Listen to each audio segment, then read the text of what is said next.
बिस्मिल्लाहिर्रहमानिर्रहीम अस्सलाम वालेकुम साम भराओ की हाल चाल है ठीक ठाक हो।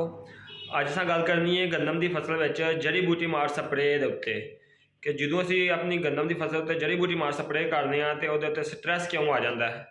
देखो जो जहर है मैसोसल्फ्यूरान जो होंगे जो भी चौड़े पत्ते वाला जो जहर होंगे जो भी असी किसी फसल से करने वो स्ट्रैस आ रहा होंगे, जबकि यह जहर बाहर के मुल्कों भी इस्तेमाल किया जाता है लेकिन उन्होंने पैली में स्ट्रैस कोई नहीं आता। उन्होंने जी फसल है गंदम की वो पिलाहट का शिकार नहीं होंगी तो शानदार सोहनी फसल हो रही होंगी है।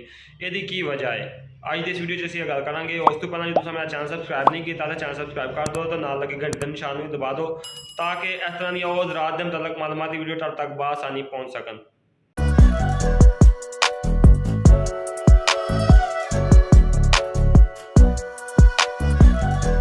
किसान भराओ स्प्रे करने तो पहला कुछ एहतियाती तदाबीर ने जो तुहानूं मैं दसन लगा, जे तुसीं इन्हां ते अमल करोगे तो इंशाअल्लाह तुहाडी जिहड़ी फसल है वो पिलाहट का शिकार नहीं होएगी, वो स्ट्रैस च नहीं जाएगी। तो जे तुसीं इन्हां ते अमल नहीं करोगे तो तुहाडी फसल स्ट्रैस च भी जाएगी और पीली भी होएगी तो उन्हां दी ग्रोथ भी रुक जाएगी। जो भी तुहां कोई स्प्रे करनी है पहला तुहां अच्छी तो म्यारी कंपनी की स्प्रे करनी है। सिजेंटा की एक्सल ते अलाइमैक्स तो अच्छी स्प्रे मेरे ख्याल नाल कोई नहीं कोई भी। तो जे तुसीं कोई होर स्प्रे करते हो तो वह भी करन तो पहला जिहड़ियां मैं गल्लां दस्सन लगा तुहां अपने ज़हन नशी कर लैनियां, इन्हां याद रखना है कि जो भी स्प्रे कराओ हमेशा ज़्यादा तारवत तुहां स्प्रे नहीं करानी। जो खोबा होया गाढ़ा होया तो तुसीं जिहड़ी भी स्प्रे कराओगे वह स्ट्रैस लाजमी आएगा, कनक जिहड़ी वो पीली हो जाएगी। नंबर एक। नंबर दो की है कि जो भी स्प्रे मैन स्प्रे करे तो उन्होंने गल लाजमी समझानी है कि तू स्प्रे कर दें डबल स्प्रे किसी जगह पर भी नहीं करनी, यानी कि दोहरा छट्टा तेरी स्प्रे का नहीं आना चाहिए। दो नंबर। नंबर तीन, हमेशा तुसां 25 तो 30 दिन की जी फसल है उदू थले जो तुहाडी फसल है तो उन्होंने स्प्रे नहीं तुहां करानी। 25 तो 30 दिन तो फसल जी उत्ते हो जाएगी उन्होंने तुहां स्प्रे करानी है, उदू थले घट उम्र की जी फसल है उन्होंने तुहां स्प्रे जड़ी बूटी मार स्प्रे नहीं करानी। इस तो इलावा तुहां जो भी स्प्रे करानी है तो टी-जेट नोजल का इस्तेमाल करना है। जे तुसीं होर नोजल का इस्तेमाल करोगे तो वो भी स्ट्रैस आ सकते हैं। स्प्रे करदियां हमेशा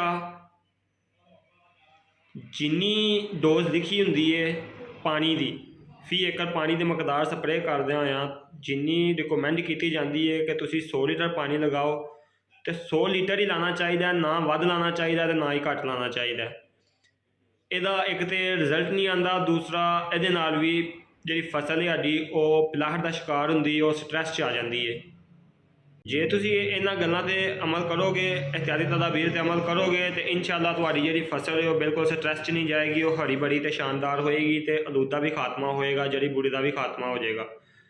तो जे तुहाडी फसल जिहड़ी तुसीं स्प्रे कर चुके हो तो स्ट्रैस विच है तो ਉਹਦਾ तुसां यह काम नहीं करना कि कुछ किसान भरा क्या करते हैं कि पहला स्प्रे करा देंगे ने तो जो वेंदे ने फसल पीली पै गई है तो उन्होंने यूरिया का छट्टा मार के उत्ते पानी ला देंगे ने। एक पहले स्ट्रैस च होंगी है उदों उन्होंने होर स्ट्रैस देंगे ने। यह गलती तुसें बिल्कुल नहीं करनी। जे तुहाडी फसल स्ट्रैस च आ गई है तो तुसां नया सवेरा की दुकान के उत्तों इज़ाबियान की एक बोतल लैनी है, इज़ाबियान की बोतल लैनी है तो यदा तुहां स्प्रे कराना है 100 ml पानी के हल करके यदा तुसीं स्प्रे कराओगे तो इंशाअल्लाह जिहड़ा फसल तुहाडी स्ट्रैस च गई है वो स्ट्रैस चो निकल आएगी, वो पत्ते हरे भरे तो शानदार हो जाएंगे। पिछले साल मेरे को एक फार्मर आया उन्हें कितों होर स्प्रे लैके कोई लोकल स्प्रे की थी तो जिसका बहुत ज़्यादा स्ट्रैस सी, फसल इन्नी कोई पीली ही कि मरन के करीब से वो वाहन नूं तैयार सन। जो बंदा ही फार्मर वो कहता ही मैं वाह के तो मैं दोबारा बीजनी है, क्योंकि हालत ही ऐसी हो गई थी कि वो नज़र नहीं आती क्या बचेगी। तो मैं वो भाई होरां मशवरा दिता कि तुसीं एक दफ़ा मेरे कहण ते तुसीं इज़ाबियान का स्प्रे करो तो इंशाअल्लाह तुहाडी फसल जी रिकवर हो जाएगी, वो ठीक हो जाएगी। तो वही काम उन्हें जाके स्प्रे की इज़ाबियान की तो ठीक 7 तो 8 दिन बाद वो फार्मर मेरे को दोबारा वापस आया आके उन्हें मेरा शुक्रिया अदा किया। तो देखो असें तो सिर्फ मशवरा देना है तो दवाई अच्छी देनी है तो रिजल्ट इंशाअल्लाह अच्छा आएगा। तुसी भी जे तुहाडी फसल स्ट्रैस विच पीली हो गई है तो तुसी परेशान हो तो तुसी नया सवेरा की दुकान पर जाके इज़ाबियान का एक शीशी फी एकड़ के हिसाब नाल तुसी स्प्रे करो, इंशाअल्लाह रिजल्ट बहुत बेहतरीन है, तुहाडी फसल रिकवर हो जाएगी। इंशाअल्लाह फसल जी ठीक भी हो जाएगी, हरी भरी भी हो जाएगी तो शगुफा साजी भी करना शुरू कर देगी। ਉਮੀਦ ਕਰਨਾ ਤੁਹਾਨੂੰ ਇਹ ਵੀਡੀਓ ਚੰਗੀ ਲੱਗੀ ਹੋਏਗੀ। ਵੀਡੀਓ ਨੂੰ ਜ਼ਿਆਦਾ ਤੋਂ ਜ਼ਿਆਦਾ ਸ਼ੇਅਰ ਕਰੋ ਤਾਂ ਕਿ ਦੂਸਰੇ ਕਿਸਾਨ ਭਰਾ ਜਿਹੜੇ ਨੇ ਉਹ ਵੀ ਇਸ ਵੀਡੀਓ ਤੋਂ ਫਾਇਦਾ ਚੁੱਕ ਸਕਣ। ਤੇ ਚੈਨਲ ਨੂੰ ਸਬਸਕ੍ਰਾਈਬ ਲਾਜ਼ਮੀ ਕਰਿਆ ਕਰੋ। ਬਾਕੀ ਮਿਲਦੇ ਹਾਂ ਅਗਲੀ ਵੀਡੀਓ 'ਚ, ਉਦੋਂ ਤੱਕ ਅੱਲਾ ਹਾਫਿਜ਼।